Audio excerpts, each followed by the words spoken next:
Hello everyone, welcome to our channel, and today I'm going to discuss chapter 4, Peace. Peace is a poem written by Henry Vaughan.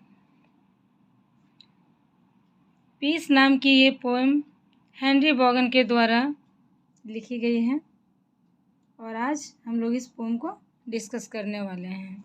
Okay, with Hindi explanation. So your poem is: read this poem to find out where one can find peace according to the poet.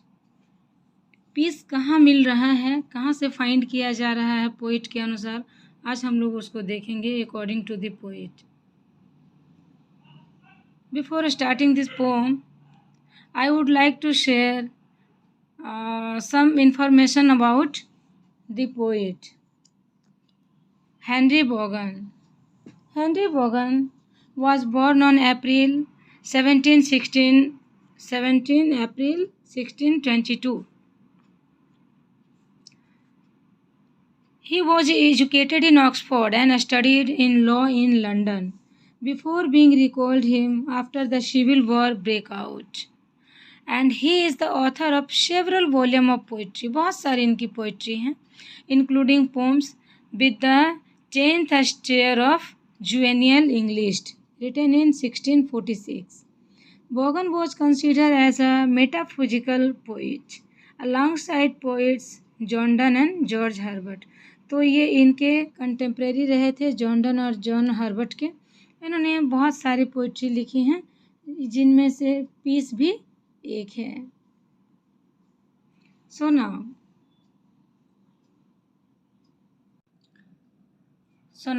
let's start the poem. My soul, there is a country. My soul, there is a country afar beyond the stars.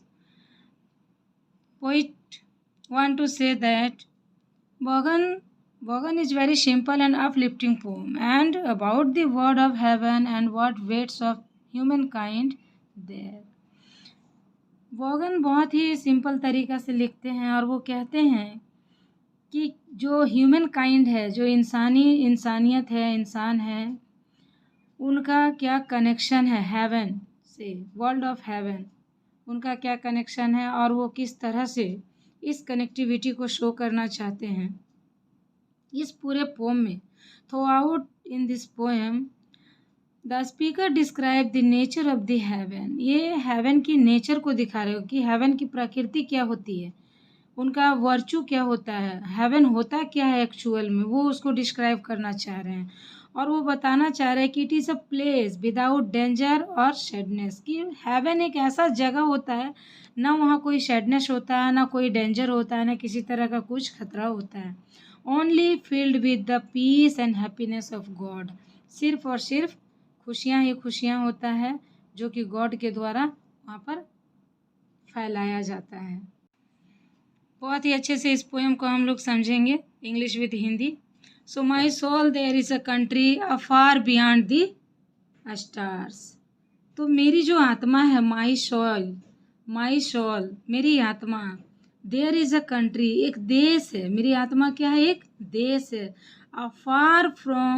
Offer beyond the star, तारों से बहुत दूर, तारों से बहुत दूर.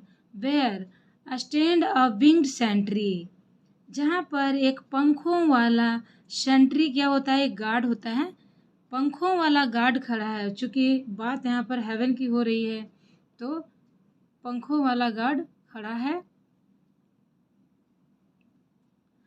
And all skilful in the war, जो युद्ध में कैसा है, वॉर में जो एकदम से स्किलफुल है, कौशल है, जिनको बहुत नॉलेज है, वैसा वहाँ गेट पर खड़ा है. Now there above noise and danger, जहाँ पर क्या है? शोर और खतरा से ऊपर. अबव है ये, above, there above noise and danger, जो खतरे से एकदम रहित है, जहाँ कोई डेंजर नहीं है. Sweet peace sits crowned with smile, एकदम स्वीट पीस है, शांति है, मधुर शांति जहाँ पर है, और क्राउन्ड विथ स्माइल, मुस्कान से भरी हुई वो जगह है। इट मीन्स इन लाइनों में पोइट कहना चाह रहे हैं कि हेवन एक ऐसा जगह है जो दुख से, सैडनेस से और फेयर से, नॉइज से, इन सब से एकदम फ्री फ्रॉम है, इन सब से दूर है। वहाँ पर एक स्माइल है, मधुर सी शांति है, और तारों से बहुत दूर है। ऐसा वो किनके लिए कह रहे हैं? अपने शॉल के लिए, कि मेरी जो शॉल है, मेरा जो आत्मा है, वो इन सब से परे है, और वो कहाँ है? स्वर्ग में है, इन सब से परे स्वर्ग में है, जहाँ पर सब कुछ बहुत ही शांत है। Now the second stanza, and one born in the manger, one born in a manger, commands the beauteous files. He is thy gracious friend, and oh my soul awake. तो यहाँ पे वो कहना चाह रहे हैं, वन बॉर्न इन मैंगर, जो एक चरनी में जन्मा हुआ, कैसा जन्मा है? वो एक मैंगर में जन्मा है, और बहुत सुंदर फाइलों को क्या करता है? कमांड करता है, कमांड करता है ब्यूटियस फाइल को। He is thy gracious friend, वो तुम्हारा कैसा फ्रेंड है? बहुत ही दयालु फ्रेंड है, बहुत ही ग्रेसियस फ्रेंड है। ओ माई शॉल अवैक, और ये मेरी आत्मा, अब तुम जाग जाओ। तो वो कहना चाह रहे हैं कि एक चरनी में जन्मा हुआ, एक मैंगर में जन्मा हुआ, जो सुंदर सारे फाइलों को, सबकी ज़िंदगियों को जो आदेश देता है, वो तुम्हारा एक बहुत ही ग्रेसियस फ्रेंड है। तुम यहाँ पर जाग जाओ, अपनी शॉल को वो वहाँ पे जगाने की कोशिश कर रहे हैं। Did in pure love descend to die here for thy sake? If thou canst get but thinner, and there grows the flower of peace. कह रहा है कि शुद्ध प्रेम में उतरा। Did pure love descend, है ना, एकदम शुद्ध सा प्योर सा लव है तुम्हारे लिए यहाँ। दाई, दाई मीन्स होता है तुम, ये ओल्ड इंग्लिश है। सो दाई सेक, तुम्हारे लिए यहाँ डाई करने के लिए रेडी है, मरने के लिए तैयार है। If thou canst get there, ये थिनर का मतलब क्या होता है? देयर, अगर तुम वहाँ तक पहुँच सको तो ये तुम्हारे लिए मरने के लिए भी तैयार है। और वहाँ पर there grows the flower of peace, वहाँ पर तुम्हें बहुत ही ज़्यादा शांति का फूल उगता है, उस जगह पर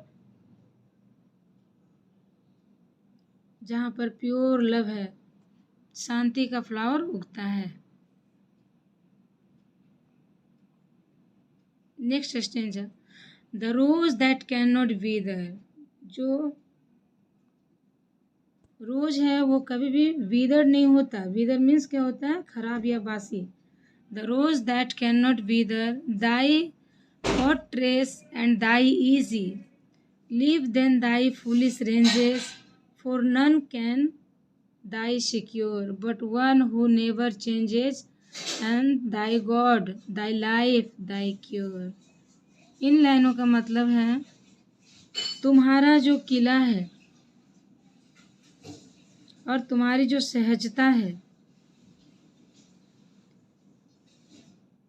फोर्ट्रेस मीन्स क्या होता है? किला, और तुम्हारी जो सहजता है, thy ease, leave then thy foolish, यार हम कहाँ जाएंगे पानी पीने के लिए। The rose that can not wither, कि वह रोज जो कभी नहीं मुरझाता है। कहाँ है ये रोज? मेरी आत्मा में है, मेरी आत्मा के देश में है ना। My soul there is a country, जो मेरी आत्मा है वो एक देश है, उसमें ऐसा गुलाब है जो कभी नहीं मुरझाता है। और दाई फोर्ट्रेस एंड दाई ईजी, कह रहा है कि तुम्हारा जो किला है और तुम्हारी जो ईजीनेस है, सहजता है।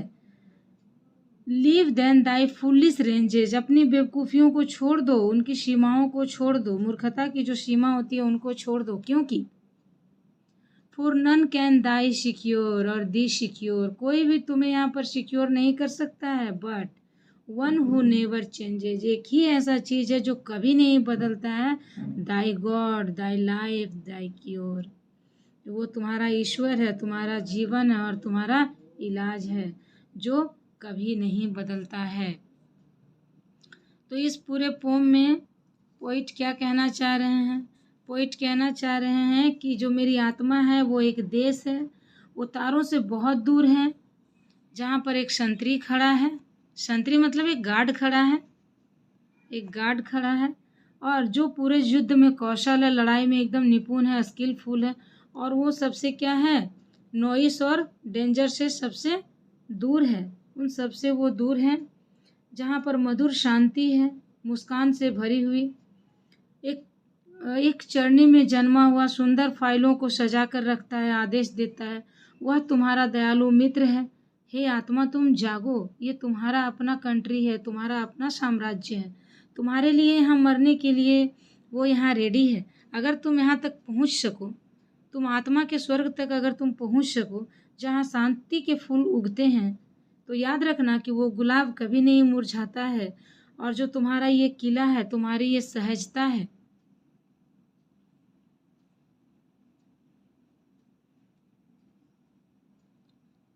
उन बेवकूफ़ियों को छोड़ दो, क्योंकि कोई तुम्हें यहाँ सिक्योर नहीं कर सकता है।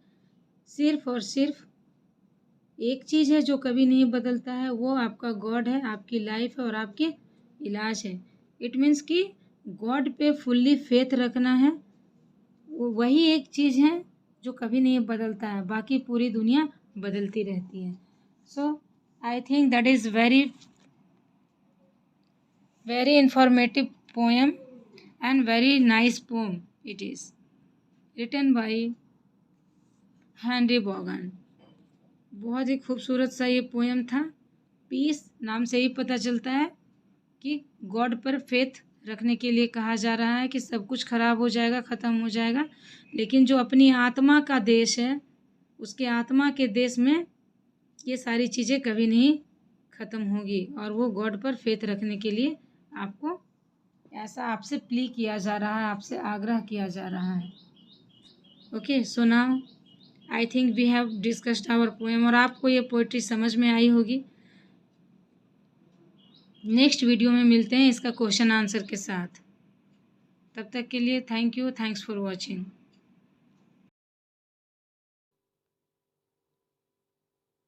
Time to the answer.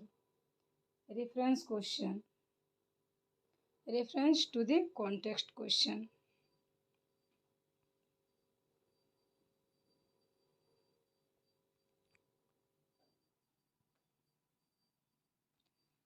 Okay, so few lines given here and you have to read carefully, then you have to answer the question. Okay, so now question 1. My soul, there is a country far beyond the stars, where stand a winged sentry, all skillful in the wars. आपको इन्हीं लाइनों में से इन question का answer करना है कि ये लाइन किसने बोला है, किससे बोला है, etcetera etcetera. Okay, so your first question is who is the speaker. इन लाइनों को किसने बोला है, किनके द्वारा ये बोला गया है। So your answer is the speaker is the poet Henry बैगन। ये जो लाइनें हैं ये पोइट के द्वारा ही बोला गया है, हेनरी बैगन जो कि इस पोम के पोइट हैं, उन्हीं के द्वारा ये बोला गया है। Now question number 2 is who is the speaker addressing. Speaker इस पोयम में किनको एड्रेस कर रहे हैं। So your answer is the speaker is addressing his own soul. वो अपने ही सोल को, अपनी ही आत्मा को एड्रेस कर रहा है और किसी अदर को नहीं। Now question number 3 is what is being referred to as the country afar beyond the star. तो यहाँ पर the country afar beyond the stars किनको रेफर किया गया है। So your answer is the country afar beyond the stars refers to heaven. Heaven को refer किया गया है, a place of external peace and divine presence, जहाँ पर एक्सटर्नल पीस हो, है ना, इटर्नल पीस, अंतरात्मा की जहाँ शांति हो और वहाँ पर डिवाइन भी प्रेजेंस करे, उसकी भी मौजूदगी, डिवाइन भी मौजूद वहाँ रहे, वैसे जगह को यहाँ पर beyond of the star consider किया गया है। Now question number 2, leave then thy foolish ranges, for none can thee secure, but one who never changes, and thy God, thy life, thy cure. सो अब इन लाइनों में से आपको आंसर करने हैं। First question is, who is being addressed, who is being addressed by the speaker in these lines. तो इन लाइनों में स्पीकर यहाँ किन को एड्रेस किया जा रहा है? The speaker is addressing his own soul, वो अपने ही सोल को, अपनी ही आत्मा को यहाँ पर एड्रेस कर रहा है। Now what does the poet mean by foolish ranges? So what is the meaning of the foolish ranges? यहाँ पर ये जो वर्ड है फुलिश रेंजेस, क्या मीनिंग इसका हो रहा है आपको बताना है। Now by foolish ranges, the poet means the aimless and misguided pursuit and distractions of the earthly life। कि यहाँ पर foolish ranges का मतलब है कि इन बेवकूफ़ियों को छोड़ो और गॉड पर फेथ करो।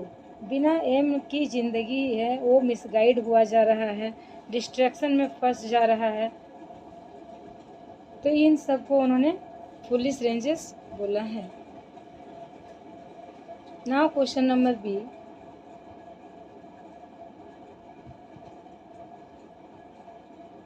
we already discussed. C, who can secure thee? Thee means you, because ये यहाँ पर ऑड इंग्लिश है, इसका मतलब होता है you. So who can secure you? कौन आपको सिक्योर कर सकता है? So your answer is only God can secure the soul. तो सोल को कौन सिक्योर कर सकता है? ओनली गॉड कर सकते हैं और कोई नहीं। Question number 4 is, who never changes? क्या चीज़ है जो उस पोएम में कभी चेंज नहीं होता है? देन गॉड नेवर चेंजेज, जो भगवान है वो कभी नहीं बदलता है, बाकी चीज़ें बदलती ही रहती है। Now time to the answer this question in 30 to 40 words. Question number B, answer this question in 30 to 40 words. Very first question is, who is the winged sentry? Where does he और सी stand? तो ये Bing Sentry यहाँ पर क्या है और ये कहाँ पर खड़ा है? So your answer is, the बिंग sentry is an angel standing guard in heaven. तो बिंग सेंट्री क्या है? एक एंजल है जो गार्ड की तरह काम कर रहा है। और कहाँ का गार्ड? तो ये स्टैंड है कहाँ पर? हेवन के गेट पर गार्ड का काम कर रहा है। Described as a country afar beyond the star. और किसको डिस्क्राइब कर रहा है?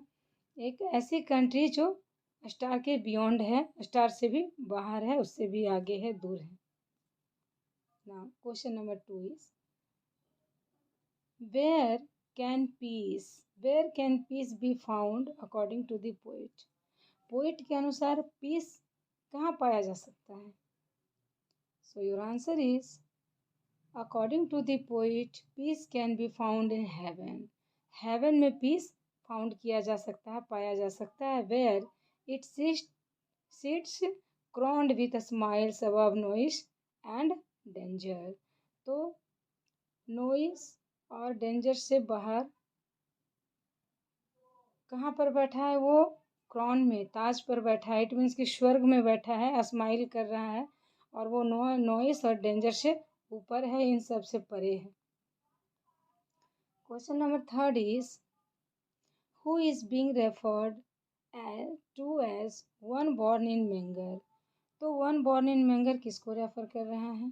So your answer is, the one born in manger refers to Jesus Christ. Jesus Christ को one born in manger refer किया जा रहा है। हु कमांड्स द हेवनली हॉर्स, और जो कि हेवन के सारे चीज़ों को वो एज अ होस्ट की तरह कमांड करते हैं। Question number 4, why can the flower of peace not wither in heaven. स्वर्ग में जो शांति की फ्लावर ऑफ पीस है, शांति का जो फूल है, वो कभी भी विदर बासी क्यों नहीं होता है? So your answer is the flower of peace cannot wither in heaven because it symbolizes eternal peace and divine stability unaffected by earthly decay. It means कि ये जो स्वर्ग का जो पीस ऑफ फ्लावर है, ये कभी भी विदर नहीं हो सकता है, बासी नहीं हो सकता, क्योंकि ये क्या है? It is a symbolize of eternal peace. ये आत्मा की शांति को सिंबलाइज कर रहा है, इसकी डिविनिटी को सिंबलाइज कर रहा है, और ये अनअफेक्टेड है। अर्थली की सभी चीज़ों से वो अनअफेक्टेड है। पृथ्वी की कोई भी किसी भी चीज़ से वो उनको कोई अफेक्ट नहीं पड़ रहा है। Now question number 5, which of the only place where one can feel secure. कि ऐसी कौन सी इकलौती जगह है जहाँ पे हम सिक्योर फील कर सकते हैं? Who can make you feel secure there. और कौन उस जगह पर सिक्योरिटी फील कर सकता है? कौन वहाँ पे सुरक्षित अपने आप को महसूस कर सकता है? So the only peace where one can feel secure is heaven. ऐसी इकलौती जगह कौन सी है? तो वो हेवन है, स्वर्ग। एंड इट इज़ गॉड, वो गॉड हैं who provides this ultimate security, जो कि आपको अंततः वाली सिक्योरिटी गॉड के द्वारा ही आपको प्रोवाइड कराई जा सकती है। I think we have finished our all question answer. और यहाँ पर मैंने आप लोगों के लिए पोइट्री का हिंदी डेफिनेशन भी डाल दिया है। आप लोग चाहें तो इनको पढ़ करके बेटर समझ सकते हैं। Okay okay then thank you so much, and very soon we will meet again with the next video. Thanks for watching.